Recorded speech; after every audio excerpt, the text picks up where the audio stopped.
हल्लाबोल भारत न्यूजमध्ये आपलं सर्वांचं स्वागत आहे.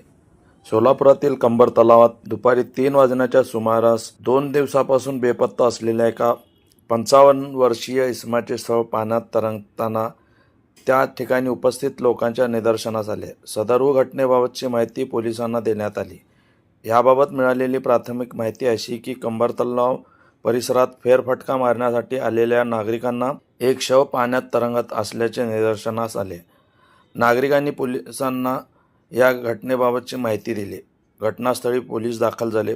मृत इसमाचे शव लादेन व बोटिंग करणाऱ्यांच्या मदतीने पाण्यातून बाहेर काढत शवविच्छेदनासाठी सिव्हिल हॉस्पिटल येथे पाठवण्यात आले आहे.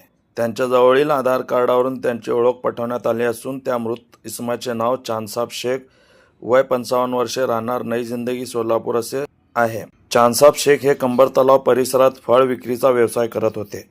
ते 2 दिवसापासून घरातून बेपत्ता होते, अशी प्राथमिक माहिती समोर आली आहे. या घटनेबाबत त्यांच्या नातेवाईकांना कल्पना देण्यात आली असून नातेवाईक सिव्हिल हॉस्पिटलमध्ये दाखल झाले होते. या घटनेची नोंद सिव्हिल चौकीत करण्यात आली आहे. मृताचे कारण अद्याप अस्पष्ट असून त्या दिशेने अधिक तपास पोलीस करत आहेत.